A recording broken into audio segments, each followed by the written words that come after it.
Assalamualaikum warahmatullahi wabarakatuh. Selamat pagi, siang, sore, malam semuanya nih. Bagaimana kabar kalian? Semoga selalu dalam keadaan yang baik-baik saja ya. Seperti biasa, saya di sini hadir kembali untuk kalian semua untuk membawakan sebuah cerita horor untuk menemani aktivitas harian kalian. Dan di video kali ini ada cerita baru nih yang berjudul Rumah Cipaganti. Dan cerita ini ditulis oleh Bri atau @bristory di akun X-nya ya. Buat kalian yang pengen baca cerita ini secara langsung, kalian bisa langsung kunjungi profil X-nya. Oke, terima kasih buat Mas Pri yang sudah ngizinin kita untuk membawakan ceritanya di channel Dimensi Mimpi. Dan buat kalian nih, sebelum kita masuk ke dalam ceritanya, seperti biasa ya, absen dulu dong di kolom komentar ya. Seperti biasa dong, seperti ada Kak Esther, Kak Hani Bekasi, Kak Rini, Mama Noval, Mama Dut ya. Terus ada siapa lagi? Herlina Ridwan gitu kan. Terus ada siapa lagi? Oh, masih banyak banget sih. Terima kasih ya buat semua yang selalu hadir dan selalu setia di channel Dimensi Mimpi, yang selalu nonton, yang selalu dengerin gitu. Setia banget, makasih ya semuanya. Gimana? Sudah siap untuk mendengarkan cerita horor lagi? Atau belum nih? Yang belum, ayo disiapkan. Dan yang sudah siap, inilah saatnya yang kalian tunggu-tunggu. Langsung aja yuk kita masuk ke dalam ceritanya.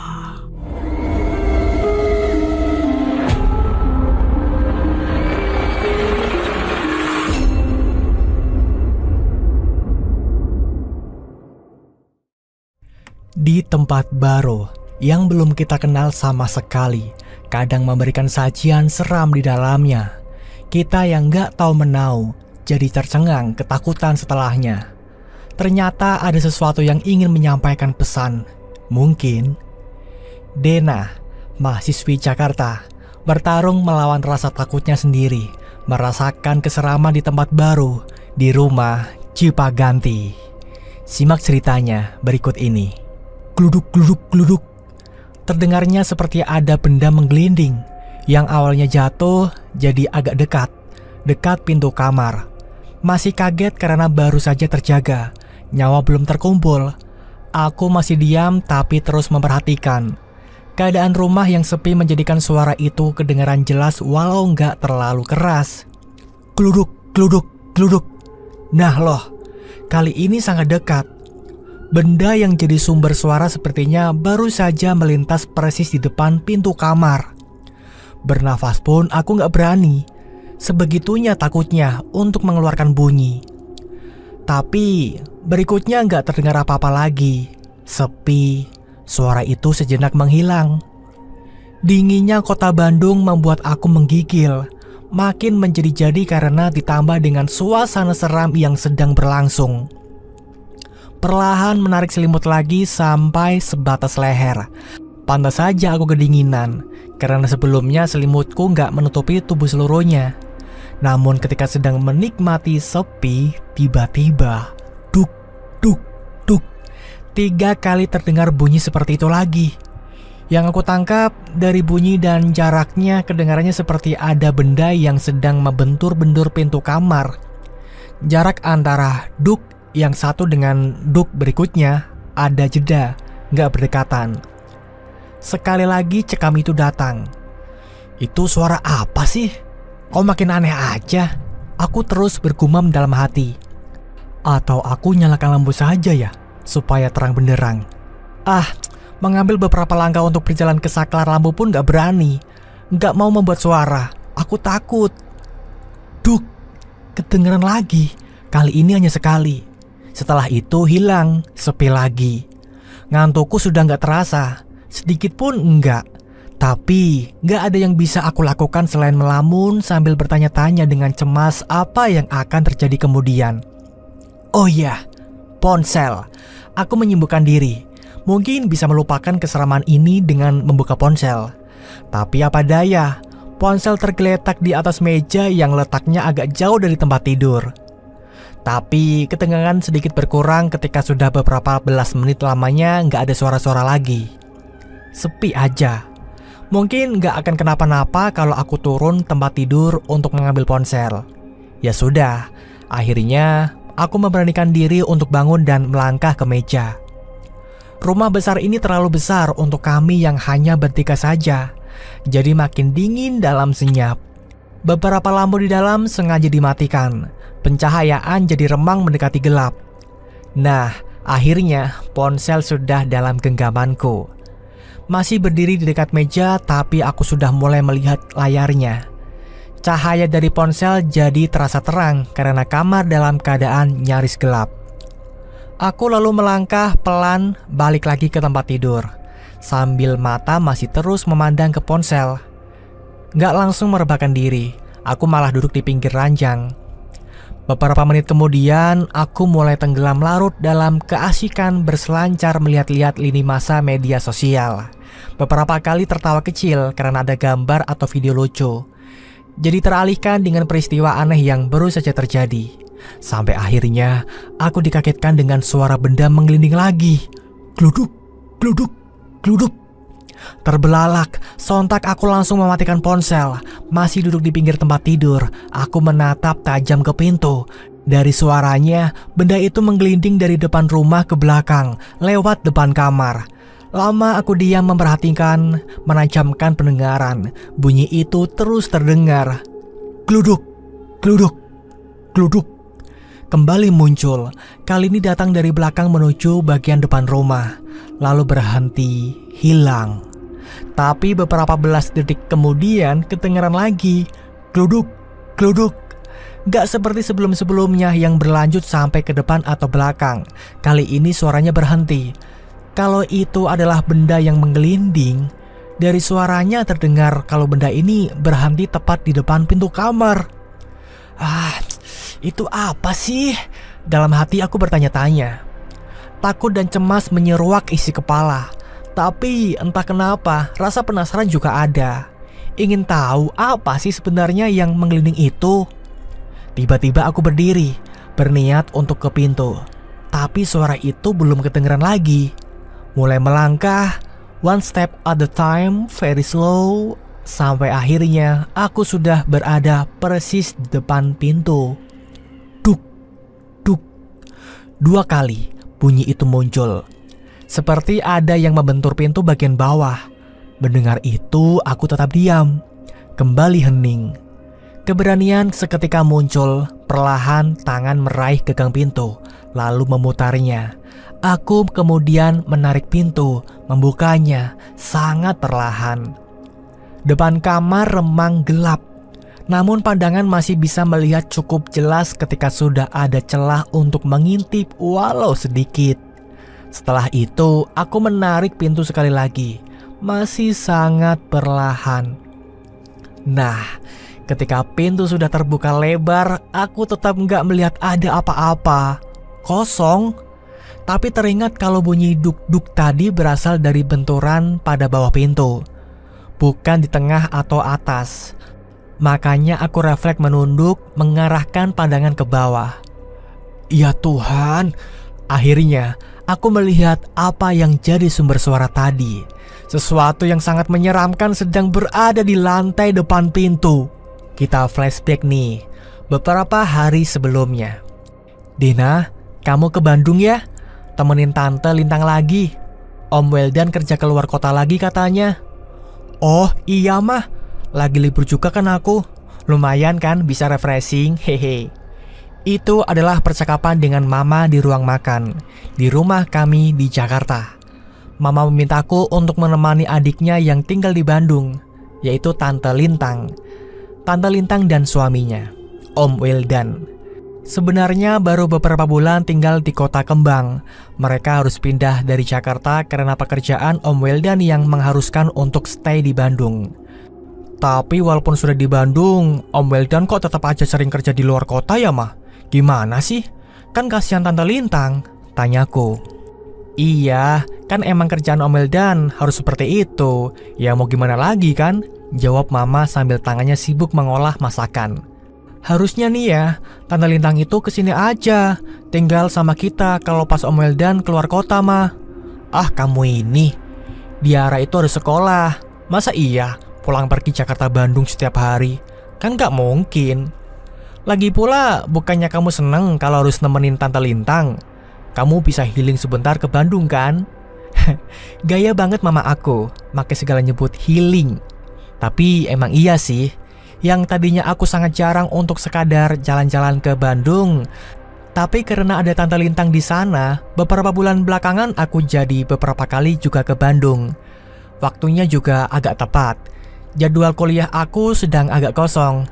Menjelang sidang akhir ini, aku hanya mengambil beberapa kuliah remedial untuk memperbaiki nilai. Aku jadi punya cukup banyak waktu luang. Makanya, gak ada masalah kalau aku harus ke Bandung menemani Tante Lintang. Mama dan Tante Lintang hanya dua bersaudara. Ya mereka itu aja, gak ada yang lain. Makanya, ikatan kedua saudara kandung ini bisa dibilang sangat kuat. Aku dan Naka adikku pun sangat dekat dengan Tante Lintang. Sudah seperti mama kedua buat kami. Tante Lintang dan Om Weldan baru memiliki satu anak perempuan, Diara namanya. Anak yang cantik dan lucu. Umurnya baru menjelang 5 tahun. Lagi senang-senangnya sekolah PAUD di Bandung.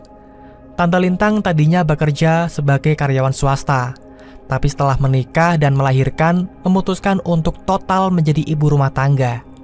Om Weldan bekerja di perusahaan IT terkemuka. Nah, beberapa bulan yang lalu perusahaannya menugaskan dia untuk menangani langsung satu klien besar di Bandung. Dia yang harus turun tangan, tapi tetap saja dia harus sesekali keluar kota untuk menangani klien lainnya juga. Kira-kira seperti itu yang aku dengar. Makanya, beberapa kali juga dia harus bekerja keluar kota beberapa hari meninggalkan Tante Lintang dan Diara. Di Bandung, perusahaan Om Weldan memberikan fasilitas rumah dinas untuk tempat tinggal bersama keluarga. Awalnya, aku nggak mendengar Tante Lintang meminta tolong ditemani di Bandung kalau Om Weldan keluar kota. Beberapa bulan pertama seperti itu, tapi entah kenapa sebulan belakangan beda. Dengan yang kali ini, berarti aku sudah 3 kalinya ke Bandung menemani Tante Lintang. Sebelumnya sudah 2 kali, berjarak 2 minggu masing-masing. Aku hitung-hitung kira-kira pada bulan ketiga lah Tante Lintang baru meminta ditemani. Sebelumnya sih nggak pernah. Emang kali ini Om Weldan sampai berapa lama mah keluar kotanya? Tanya aku. Kami masih di meja makan. Katanya sih sampai Jumat ini. Malam Sabtu udah di Bandung lagi, jawab Mama. Wah, agak lama ya. Ini aja masih hari Minggu. Iya, kamu berangkat besok pagi ya? Om Weldan berangkatnya besok juga soalnya. Oke Ma. Itu awalnya kenapa aku selama hampir seminggu ke depan ini tinggal di Bandung, di rumah Tante Lintang dan Om Weldan di rumah Cipaganti. Iya, rumah yang ditempati Tante Lintang dan Om Weldan ini terletak di daerah Cipaganti. Bukan di pinggir jalan Cipagantinya langsung, di belakangnya. Namun masih sangat dekat dengan jalan Cipaganti. Hanya berjalan kaki sedikit saja untuk sampai ke jalan Cipaganti. Aku yang lahir dan besar di Jakarta saja cukup familiar dengan jalan Cipaganti ini, yang jalannya itu cukup terkenal dan punya sejarah panjang di belakangnya. Sebelum Tante Lintang tinggal di Bandung, walaupun gak terlalu sering, aku tapi terbilang cukup banyak menghabiskan waktu libur ke Bandung. Entah bersama keluarga ataupun teman-teman, makanya untuk beberapa tempat di sana aku agak familiar, termasuk jalan Cipaganti ini. Yang dulu kalau mau menuju daerah Lembang harus lewat jalan ini. Kata Papa, penampakan jalan Cipaganti belum banyak perubahan kalau dibandingkan dengan zaman dulu waktu dia masih kuliah. Pepohonan besar yang berdiri di pinggir jalan dan sekitarannya sudah berdiri puluhan tahun yang lalu. Begitu juga rumah-rumah yang ada. Katanya sih sudah ada sejak zaman Belanda. Jalan Cipaganti, jalan yang punya sejarah panjang. Senin pagi menjelang siang sekitar jam 10-an, aku sudah duduk di belakang kemudi, bersiap berangkat ke Bandung. Hati-hati nak, kasih tahu ya kalau sudah sampai. Papa dan Mama berdiri di depan pintu melepas keberangkatan aku. Sebenarnya Tante Lintang berharap aku sudah sampai di rumahnya pagi, sebelum Om Weldan berangkat. Tapi ya karena malasnya aku untuk berjibaku dengan macetnya Jakarta di Senin pagi, makanya aku meminta maaf ke Tante Lintang untuk berangkat agak siangan aja. Nah, singkat cerita, perjalanan berkendara santai berakhir di halaman rumah Tante Lintang menjelang jam 2 siang. Aku parkir di sisi kanan halaman. Dari dalam mobil aku memperhatikan teras rumah. Kelihatan kosong, gak ada siapa-siapa. Pintu rumah tertutup rapat. Biasanya Tante Lintang akan langsung keluar menyambut ketika mobil yang aku kendarai sudah masuk ke halaman. Tapi kali ini nggak begitu. Oh, mungkin Tante lagi tidur, pikirku dalam hati. Tanpa pikir panjang, aku lalu turun dari mobil beserta beberapa tas yang aku bawa. Rumah dengan arsitektur dasar merupakan desain rumah Belanda, namun sudah dipadu dengan beberapa desain modern kekinian. Namun tetap saja kental dengan gaya Belandanya. Bukan rumah tingkat namun cukup besar, memanjang. Rumah dengan 4 kamar di dalamnya, lengkap dengan ruang tamu dan ruang keluarga. Sesampainya di teras, aku langsung mengetuk pintu, tapi nggak ada jawaban. Tante Lintang atau Diara nggak terlihat muncul dari dalam. Sekali lagi aku mengetuk, tapi tetap aja nggak ada jawaban. Kemana sih Tante Lintang? Lagi tidur apa ya? Di sisi kiri pintu ada jendela besar yang sebagiannya terbuat dari kaca.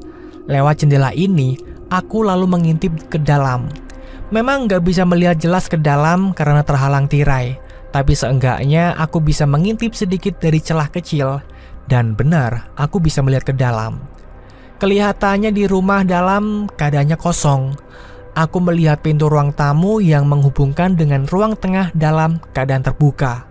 Aku jadi bisa melihat sampai ke ruang tengah, samar tapi bisa. Nah, ketika sedang asyik memperhatikan, tiba-tiba aku terkejut karena melihat ada pergerakan di ruang tengah. Sepersekian detik aku melihat ada pergerakan seseorang di ruang tengah, bergerak berjalan melangkah dari sisi kanan ke kiri. Hanya sekejap, tapi aku yakin kalau itu memang ada orang. Tante, refleks aku manggil Tante Lintang, tapi gak ada jawaban. Ah, Tante Lintang cuek amat dipanggil, keluh aku dalam hati. Akhirnya aku memutuskan untuk duduk di kursi teras, lalu mengeluarkan ponsel bermaksud untuk menghubungi Tante Lintang. Baru percobaan pertama, panggilan telepon langsung ada jawaban. Halo Tante, aku udah sampai nih. Udah ada di depan rumah. Bukan pintunya dong. Aku mau buka percakapan. Oh, udah sampai ya? Tunggu sebentar ya sayang. Tante bentar lagi sampai rumah. Tadi ada nyari sesuatu dulu di Dago. Maaf ya, jawab Tante Lintang di ujung telepon. Hah?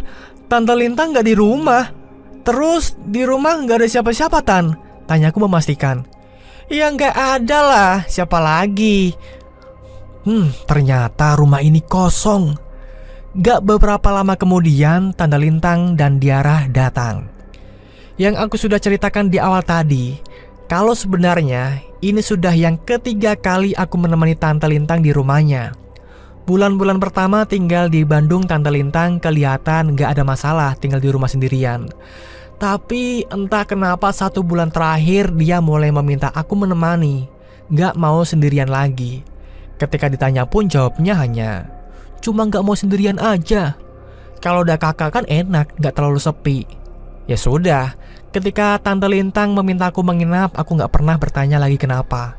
Aku sih senang-senang aja ketika harus ke Bandung refreshing gitu kan. Tapi setelah kali kedua menginap aku mulai paham. Sampai akhirnya nanti aku akan tahu kenapa Tante Lintang gak mau tinggal sendirian. Peristiwa aneh ketika aku baru datang tadi, ketika aku melihat seperti ada seseorang yang sedang berada di dalam rumah, padahal belakangan dapat dipastikan kalau rumah dalam keadaan kosong. Itu bukanlah yang pertama kali aku alami. Pada kunjungan sebelumnya juga aku sudah merasakan walau masih tidak terlalu mengganggu dan masih bisa mengacuhkannya. Oke, aku gambarkan dulu rumah dinas yang ditempati oleh Tante Lintang dan Om Weldan. Rumah arsitektur Belanda yang berkamar 4, ruang tamu, ruang keluarga, terus ada 2 toilet. Rumah ini terlalu besar untuk ditinggali hanya bertiga saja. Ditambah aku pun masih terlalu besar. Sebenarnya rumah ini sangat nyaman. Langit-langit yang tinggi serta sirkulasi yang baik membuat udara di dalamnya jadi terasa sejuk. Ya, bisa dibilang rumah lama lah. Tapi rumah dengan desain seperti itu bukan satu-satunya. Dalam satu lingkungan di situ masih ada beberapa rumah yang setipe, yang belum dipugar total. Masih menyisakan arsitektur aslinya, yaitu arsitektur Belanda. Jadi Tante Lintang dan Om Weldan menempati rumah dinas yang bisa dibilang rumah lama alias kuno. Awalnya aku nggak terlalu memikirkan itu. Yang aku tahu rumahnya enak, adem, sejuk, lingkungannya nyaman, banyak pohon besar, menenangkan, itu aja. Tapi beberapa keanehan yang aku rasakan akhirnya memaksaku mengaitkan semuanya. Seperti yang aku bilang tadi, peristiwa tadi sudah ada beberapa kejadian aneh yang aku rasakan. Yang paling awal adalah ketika malam pertama pada kunjungan yang pertama juga ke rumah Tante Lintang ini. Jadi begini ceritanya. Aku sampai di Bandung, di rumah Tante Lintang, pada Rabu malam. Kenapa malam hari? Ya karena hari itu aku masih ada kegiatan di Jakarta hingga sore yang memaksa aku untuk sampai di Bandung nyaris tengah malam. Tante Lintang menyambutku di teras sambil duduk memangku di arah yang sudah tidur. "Tante, ngapain nunggu aku di teras begini? Bukannya di dalam aja? Kan dingin di luar." Protes aku yang melihat Tante Lintang duduk di teras depan pada jam 11 hampir tengah malam. Nggak apa-apa kak, di dalam gerah. Jadi tante duduk di sini aja, nunggu kamu sekalian, jawab Tante Lintang dengan wajah yang terlihat sudah lelah. Di dalam gerah? Masa iya? Ini kan Bandung. Aneh, aku bertanya-tanya dalam hati. Adek nggak kamu aja kak? Enggak Tan, dia kan besok masih harus kuliah. Percakapan terjadi ketika kami sedang melangkah masuk ke dalam rumah. Wah, rumahnya gede ya Tan. Agak terperangah aku melihat rumah ketika sudah berada di dalam. Iya, ini memanjang loh ke belakang. Tuh, masih luas di belakang. Dan benar apa yang Tante Lintang bilang. Setelah aku berkeliling melihat-lihat, ternyata rumah ini memang besar. Terperangah aku saat itu. Tapi di dalam benak yang terfikir adalah kenyamanan untuk tinggal di dalamnya, bukan yang lain. Kamu tidur di kamar depan aja ya kak? Tante di kamar dalam. Tante Lintang bilang begitu. Kamar dalam yang dimaksud adalah kamar yang letaknya di ruang tengah. Sedangkan kamar yang sudah disiapkan buat aku adalah kamar depan. Kamar yang berhadapan langsung dengan ruang tamu.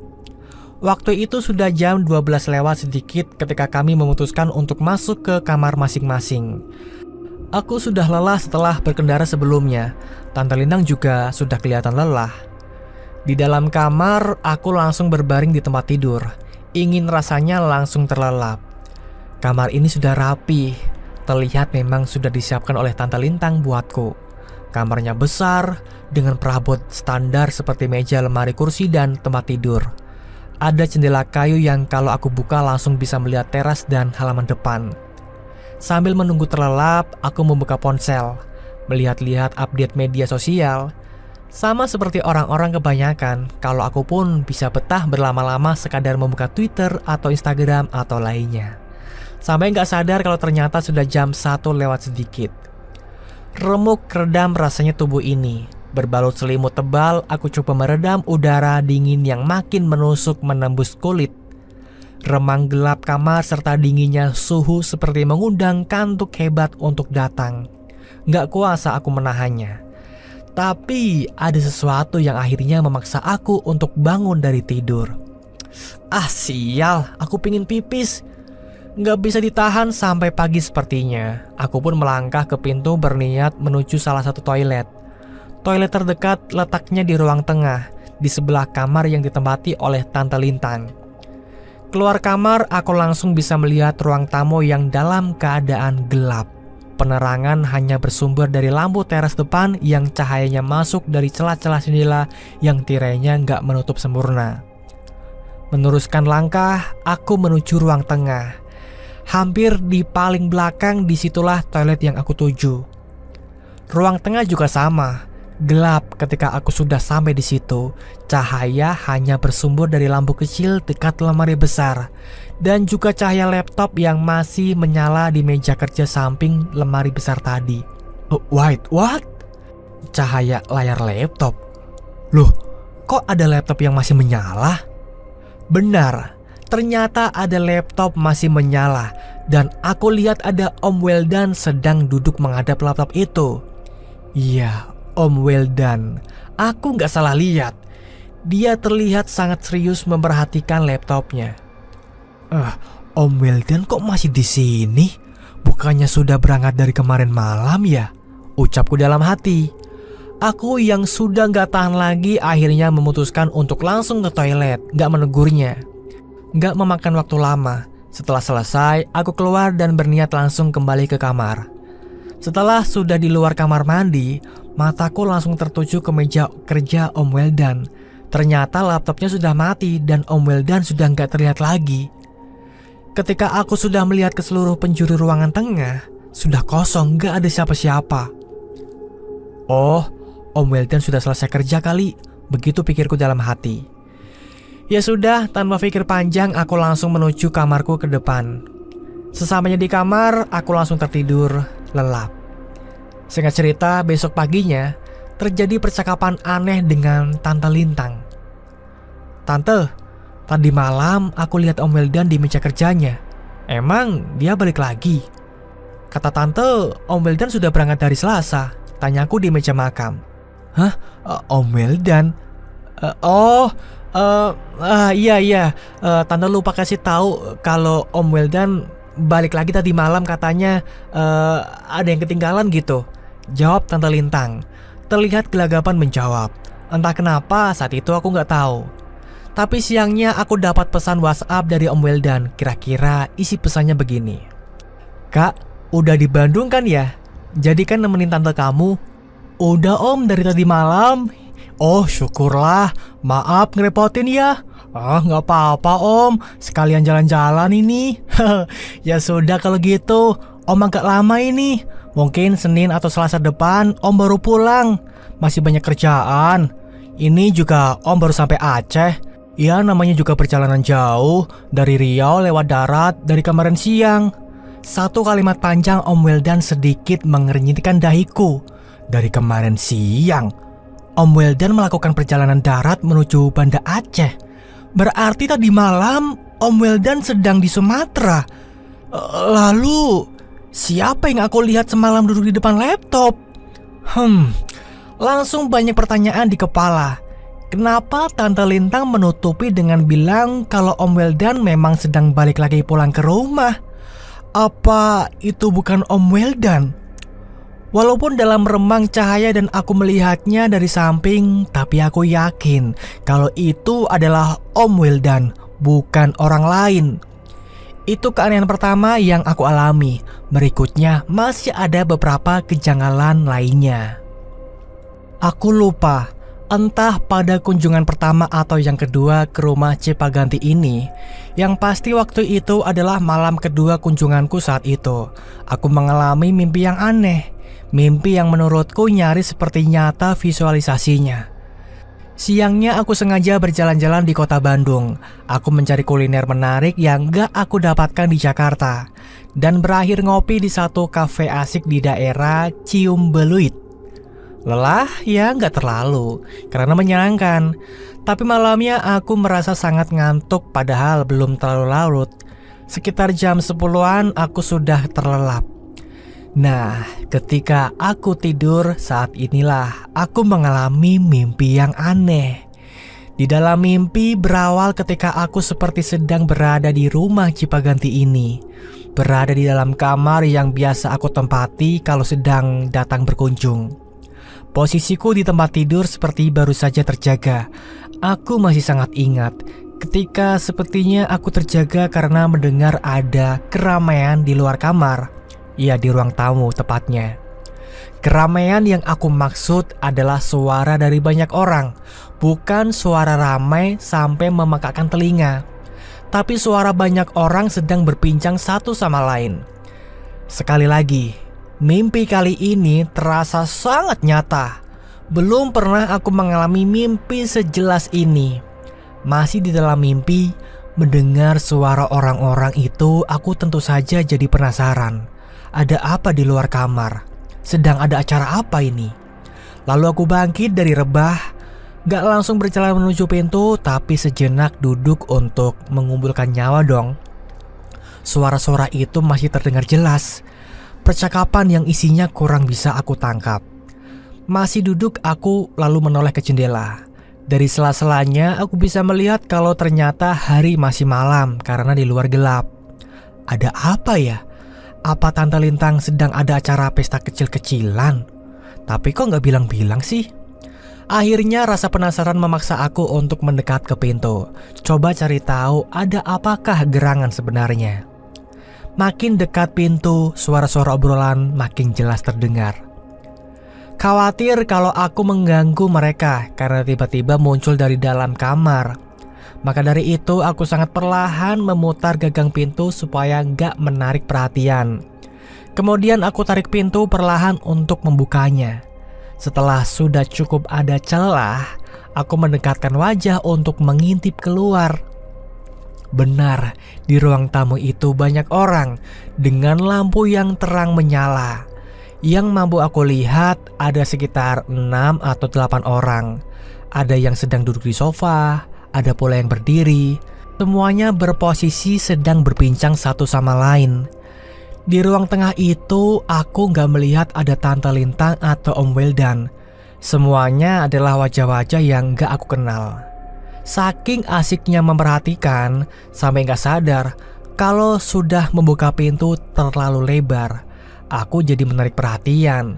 Salah satunya perempuan di sofa besar yang posisinya memang persis menghadapku. Aku melihat perempuan setengah baya ini tersenyum ke arahku. She smiled at me. Aku lalu membalas senyumannya sambil sedikit menganggukkan kepala. Ya sudah, kepalang tanggung. Aku kemudian membuka pintu. Aku sekalian mencari Tante Lintang atau Om Wildan. Sambil menyapa satu-satu para tamu sambil tersenyum, aku berjalan menuju pintu yang menghubungkan ruang tamu dengan ruang tengah. Sesamanya di tengah, ternyata sama. Banyak orang juga. Dan sama juga kalau aku nggak kenal mereka, semuanya asing. Tapi ada yang cukup menarik perhatian. Ternyata di antara tamu-tamu ini banyak yang bertampang bule alias orang-orang Eropa. Mereka terlihat berbeda dari cara berpakaian dan bicaranya. Lagi-lagi aku gak melihat ada Tante Lintang dan Om Wildan. Oh iya, sama dengan ruang tamu tadi. Di ruang tengah juga lampunya terang. Karena gak menemukan Tante Lintang dan suaminya, aku memutuskan untuk ke toilet saja. Sekalian, aku mau buang air kecil, mumpung sedang berada di ruang tengah. Selesai pipis, aku langsung keluar. Pada saat inilah aku sedikit terkejut. Berdiri diam di depan pintu kamar mandi, lalu memandang sekeliling. Ternyata situasinya sudah beda jauh. Yang tadinya terang benderang berubah menjadi temaram. Bukan gelap total, tetapi remang yang masih bisa melihat semua yang ada di ruangan. Walaupun lampu menyala seadanya, walaupun temaram, tapi aku masih bisa melihat keberadaan orang-orang yang tadi aku lihat sebelum masuk kamar mandi. Orang-orang yang sama dan masih dalam posisi yang sama pula. Mereka masih ada.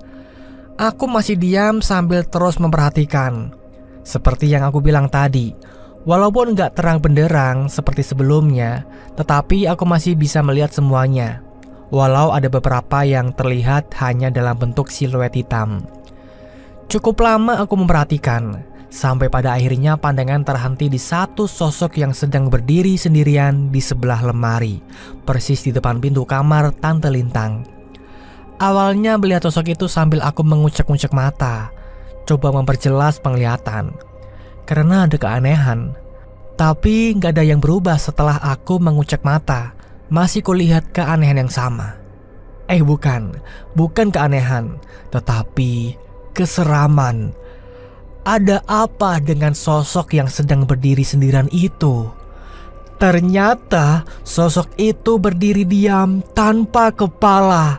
Setelah sadar, aku langsung tersiap dari lamunan. Aku yakin penglihatanku benar kalau ternyata sosok itu berdiri hanya tubuhnya saja tanpa kepala. Aku langsung berlari ke depan menuju kamar tanpa melihat sedikit pun ke belakang. Tapi penasaran, sesampainya di pintu ruang tengah, aku menoleh ke belakang. Ternyata pemandangan sudah berubah. Yang tadinya banyak orang dan cukup ramai, tiba-tiba ruangan kelihatan kosong. Gak ada orang sama sekali kecuali sosok tanpa kepala tadi. Dia tetap berdiri di tempatnya. Aku pun terdiam. Lagi-lagi aku seperti tersadar ketika melihat sosok seram itu mulai melangkahkan kaki, mulai berjalan menuju ke tempat aku berdiri. Sontak aku langsung membalikkan badan, berniat untuk lari masuk ke kamar. Dan ruang tamu juga sama. Yang tadinya banyak orang tiba-tiba semua menghilang. Ruang tamu kosong dan dalam keadaan gelap. Aku panik, langsung masuk kamar, menutup pintu lalu menguncinya.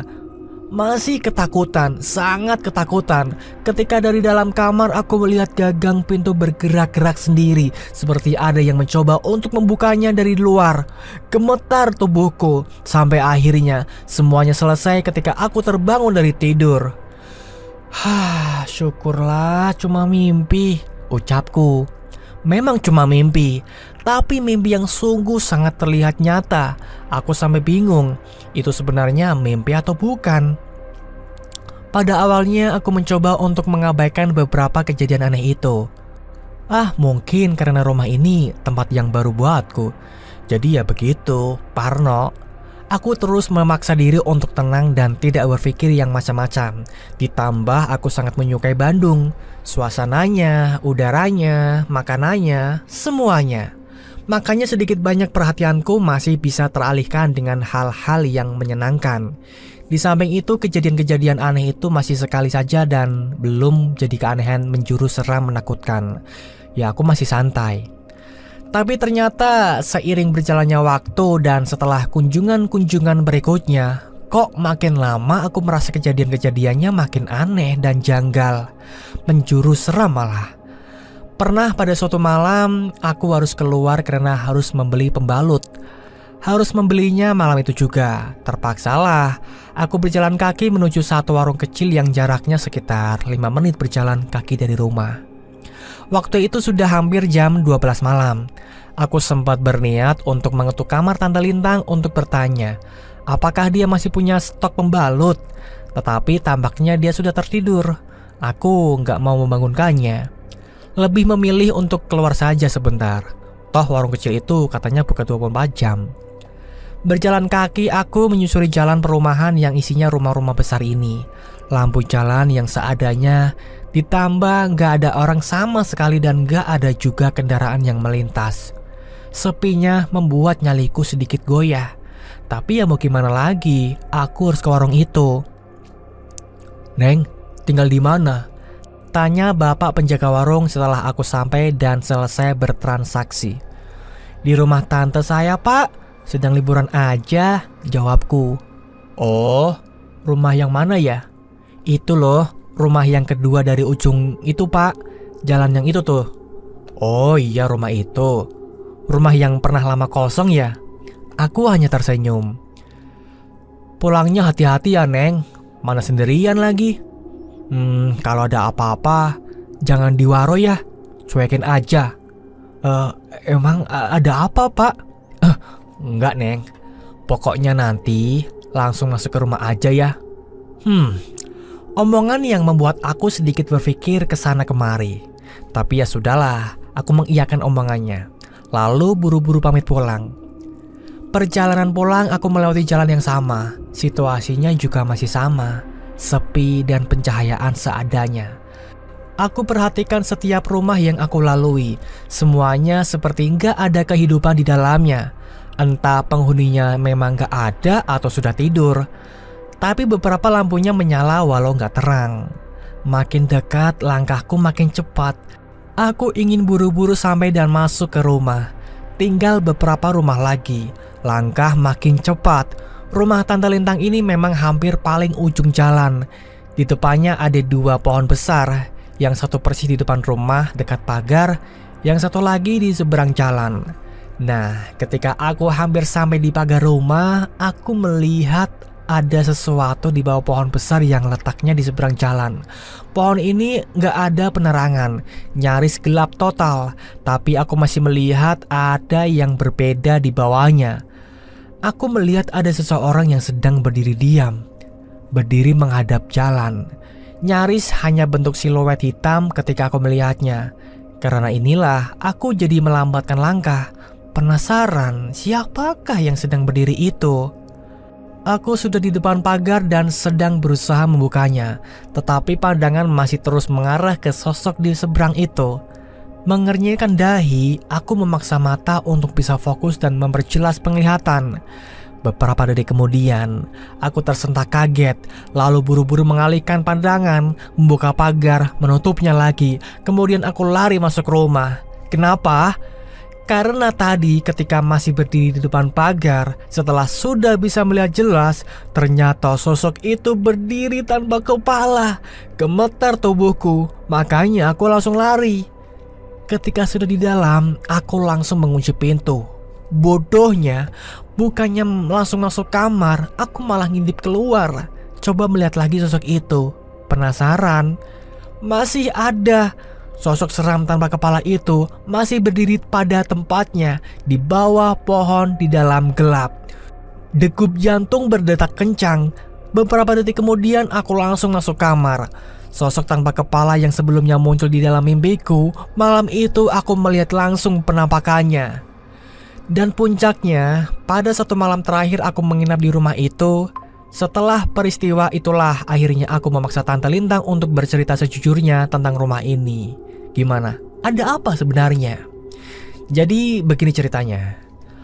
Waktu itu seharusnya aku sudah kembali ke Jakarta karena ada keperluan. Dan katanya Om Wildan sudah akan sampai di rumah lagi sore harinya.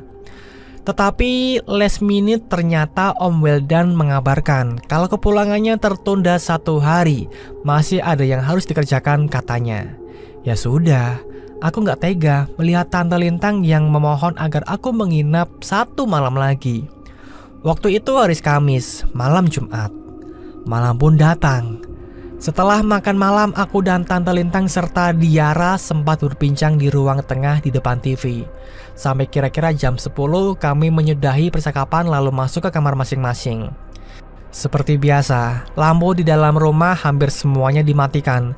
Hanya lampu-lampu kecil saja yang menyala. Entah kenapa sejak sore tadi aku merasa kalau suasana di rumah ini agak beda dari biasanya. Aku sedikit gak nyaman. Gak tahu kenapa. Ya positive thinkingnya ya, aku pikir mungkin karena harusnya aku sudah pulang ke Jakarta. Tapi gak jadi. Mungkin karena itu. Aku sudah merasa gak enak sejak sore tadi. Tapi ya sudahlah, tinggal 1 malam ini lagi sih. Toh besok aku sudah balik ke Jakarta. Makanya ketika sudah berada di dalam kamar, aku memaksa diri untuk langsung tidur. Masih jam 10, ngantukku belum terlalu berat, masih terjaga. Ponsel masih di genggaman. Scrolling timeline medsos, cari hiburan dan bahan bacaan. Berharap kantuk hebat akan datang dan lekas terlelap. Gak ada suara sama sekali. Aku seperti benar-benar sendirian di rumah ini. Sepinya gila. Sesekali aku tertawa kecil karena membaca sesuatu di ponsel, tapi suaranya terdengar jelas. Tiba-tiba gak terasa, ternyata sudah hampir jam 12 tengah malam. Buset, udah jam 12 aja. Tidur dong Dina, ayo tidur. Aku bicara sendiri. Tapi tetap saja, aku belum merasakan kantuk tingkat tinggi. Walau intensitas menguap sudah lebih sering. Beberapa saat kemudian, kembali tenggelam dalam keasyikan bermedsos. Aku sesekali tertawa kecil atau malah cekikikan ketika melihat ada hal lucu yang aku baca. Terus seperti ini sampai jam 12 lewat. Sejenak aku bisa sedikit melupakan suasana gak nyaman yang aku rasakan sejak sore tadi. Tapi semuanya berubah pada beberapa menit kemudian, berubah total. Keasyikan melihat layar ponsel terhenti. Aku yang tadinya sedang cekikikan langsung terdiam ketika mendengar sesuatu. Menurut kalian ada apa ini? Samar tapi terdengar jelas. Aku mendengar ada suara tawa perempuan cekikikan juga di luar kamar. Degup jantungku langsung berhenti. Aku diam, coba fokus pendengaran. Apa yang baru saja aku dengar itu nyata atau enggak? Diamku beberapa menit, menunggu, tapi nggak ada suara lagi. Tiba-tiba kedengaran lagi. Kali ini sangat jelas. karena lebih keras dari sebelumnya. Suara cekikan itu suara perempuan dari ruang tamu. Aku merinding karena yakin kalau itu bukan suara Tante Lintang, apalagi Diara. Aku sangat mengenal suara keduanya, sangat yakin kalau ini bukan suara mereka. Aku menarik selimut sampai leher, tapi mata terus memerhatikan pintu. Ketika sekali lagi tawa perempuan itu kedengeran, sungguh menyeramkan mendengar tawa cekikikan di tengah malam seperti ini. Kemudian gak kedengeran lagi. Ketakutanku sedikit berkurang, hanya sepi yang ada. Ya, semoga gak ada lagi. Semoga gak kedengeran lagi. Aku berharap seperti itu. Gak lama kemudian, syukurlah, kantuk hebat akhirnya melanda. Aku lalu menaruh ponsel di atas meja. Setelahnya aku tertidur. Selesai? Ya belum lah, akan ada teror lagi. Seketika aku terbangun dari tidur sesaat karena mendengar sesuatu. Gluduk, gluduk, gluduk. Terdengarnya seperti ada benda menggelinding. Yang awalnya jatuh jadi agak dekat pintu kamar. Masih kaget karena bangun tidur tiba-tiba. Aku masih diam tapi terus memperhatikan. Keadaan rumah yang sepi menjadikan suara itu kedengaran jelas walau nggak terlalu keras. Gluduk, gluduk, gluduk. Nah loh, kali ini sangat dekat. Benda yang jadi sumber suara sepertinya baru saja melintas persis di depan pintu kamar. Bernafas pun aku nggak berani. Sebegitu takutnya untuk mengeluarkan bunyi. Tapi berikutnya nggak terdengar apa-apa lagi. Sepi, suara itu sejenak menghilang. Dinginnya kota Bandung membuatku menggigil. Makin jadi tambah dengan suasana seram yang sedang berlangsung. Perlahan menarik selimut lagi sampai sebatas leher. Pantas saja aku kedinginan, karena sebelumnya selimut gak menutupi tubuhku seluruhnya. Namun ketika sedang menikmati sepi, tiba-tiba duk, duk, duk. 3 kali terdengar bunyi seperti itu. Suara apakah itu? Yang aku tangkap dari bunyi dan jaraknya terdengar seperti ada benda yang sedang membentur-bentur pintu kamar. Jarak antara duk yang satu dengan berikutnya ada jeda, gak berdekatan gitu. Kembali cekam itu datang. Itu suara apa sih? Kok makin aneh? Gumamku dalam hati. Oh, atau aku nyalakan lampu saja supaya terang benderang. Untuk mengambil beberapa langkah ke saklar pun gak berani. Gak mau membuat suara, aku takut. Duk, kedengeran lagi. Kali ini hanya sekali. Setelah itu hilang, sepi lagi. Ngantukku udah gak terasa, sedikit pun enggak. Tapi gak ada yang bisa aku lakukan selain melamun sambil bertanya-tanya dengan cemas apa yang akan terjadi kemudian. Oh ya, ponsel. Aku bisa menyibukkan diri, tapi apa daya. Ponsel tergeletak di atas meja yang letaknya agak jauh dari tempat tidur. Tapi sudah beberapa belas menit lamanya gak ada suara-suara itu lagi. Mungkin gak akan kenapa-napa kalau aku turun tempat tidur untuk mengambil ponsel. Ya sudah, akhirnya aku memberanikan diri untuk bangun dan melangkah ke meja. Rumah besar ini terlalu besar untuk kami yang hanya bertiga saja. Jadi makin dingin dalam senyap. Beberapa lampu sengaja dimatikan, pencahayaan jadi remang mendekati gelap. Ponsel sudah dalam genggaman, masih berdiri di dekat meja, tapi aku sudah mulai melihat-lihat layarnya. Cahaya dari ponsel jadi terang, sangat terang karena lampu kamar memang redup. Aku lalu melangkah pelan kembali menuju tempat tidur, sambil mata terus memandang ke ponsel. Aku gak langsung merebahkan diri, aku malah duduk di pinggir ranjang. Dengan pandangan yang terus-menerus menatap ponsel. Beberapa menit kemudian, aku mulai tenggelam larut dalam keasyikan berselancar melihat-lihat lini masa media sosial. Beberapa kali tertawa kecil karena gambar atau video lucu. Ya, jadi teralihkan dengan peristiwa aneh yang baru saja terjadi. Sampai pada akhirnya, aku dikagetkan dengan suara benda menggelinding lagi. Gluduk, gluduk, gluduk. Sontak aku langsung mematikan ponsel. Masih duduk di pinggir tempat tidur, tatapan mengarah ke pintu. Dari suaranya, benda itu menggelinding dari depan rumah ke belakang, lewat depan kamar. Lama aku terdiam, memperhatikan, menajamkan pendengaran, bunyi itu terus terdengar. Gluduk, gluduk, gluduk, kembali terdengar. Kali ini datang dari belakang menuju bagian depan rumah. Berhenti, suaranya hilang. Tapi beberapa belas detik kemudian kedengaran lagi. Gluduk, gluduk, gluduk. Gak seperti sebelum-sebelumnya yang berlanjut sampai ke depan atau belakang. Kali ini suaranya berhenti. Kalau itu adalah benda yang menggelinding, dari suaranya terdengar kalau benda ini berhenti tepat di depan pintu kamar. Itu apa sih? Dalam hati aku bertanya-tanya. Takut dan cemas menyeruak isi kepala. Tapi entah kenapa rasa penasaran juga ada. Ingin tahu apa sih sebenarnya yang menggelinding itu. Tiba-tiba aku sudah berdiri, berniat untuk ke pintu. Tapi suara itu belum kedengaran lagi. Mulai melangkah, one step at a time, slowly. Sampai akhirnya, aku sudah berada persis di depan pintu. Duk, duk, duk. 2 kali. Tadi 3 kali ya. Maksudnya 2 kali. Bunyi itu muncul. Seperti ada yang membentur pintu bagian bawah. Mendengar itu, aku tetap diam. Kembali hening. Keberanian seketika muncul. Perlahan tangan meraih gagang pintu, lalu memutarnya. Aku kemudian menarik pintu, membukanya sangat perlahan.